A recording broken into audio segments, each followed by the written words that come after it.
Alright guys, in today's video we're going to be looking at part 2 of setting the rows and columns for the LGP design feature, and this will be for TruCUT RDWorks.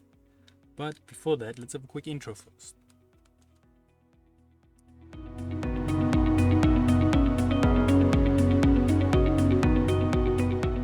So today's video can be found on softwaretraining.co.za. We make short and easy to watch problem solving videos, and we also have daily updates. Otherwise, we'll go back in the program here. Now, just a quick reminder, this is a mini series on the LGP design, and I'll also leave relevant links in the description so you guys can follow along. Now, I'm just going to go back in and quickly set up everything. So we'll have a basic grid, click apply. I'm going to make this four-sided, and then so we have this all set up. Now, previously we looked at some different options and how these values and that will change depending on what you have selected. Now we're going to be looking at how to actually set it. Now, something to keep in mind is your baseline works according to the light sides as well, the amount of light. So if we've got a one-sided light, you will notice we've got one cube over here. So everything I change here will change within this cube. If I had to go here to switch this to two-side or four-side, we're going to go four-side for now.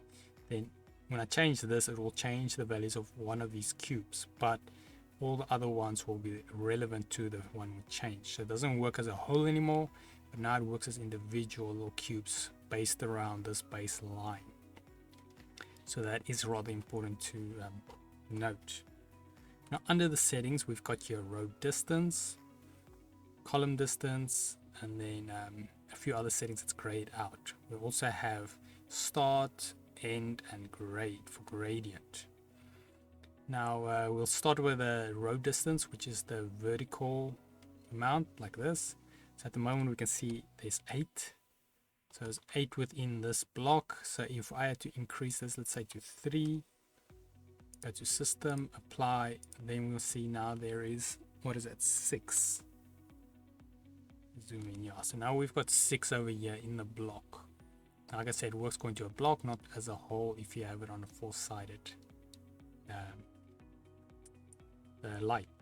So now, this will basically set the distance between these rows, and then on the right here we've got gradient. So I'm going to set this back to 2 just so we can see it, and the gradient will basically be a gradient amount. So if I go 0.5, go apply, then we can see it slowly increases as it goes along, but it works around the baseline. So at the bottom it will increase it, and at the top it will increase it in opposite direction. Well, I'm going to keep this off for now.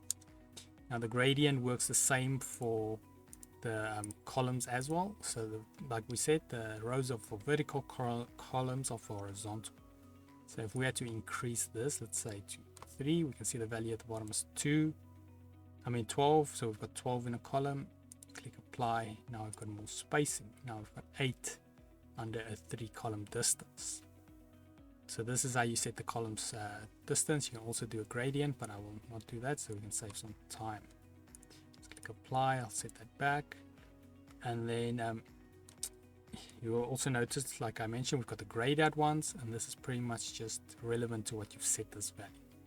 And under that we've got repay, which this first setting I've tried messing around. I'm not sure what it does. Maybe someone can leave a comment in the description if you actually know, and we will appreciate that. Then to the right we've got under the grade, we can set this as well, and if I had to set this, you'll see it makes a form of array, you can say, with an uneven distance. So if I go apply, from our baseline it will start arraying it out. So now this is also depending on the light sources you've got. You can array it from a corner or so forth. So that is under the actual repay. I'm just going to keep this on 0, then click apply again. But otherwise, yeah, just a quick recap. So we've got row, which is setting your distance between your vertical, and then column, which sets it on your horizontal. Got gradients as well.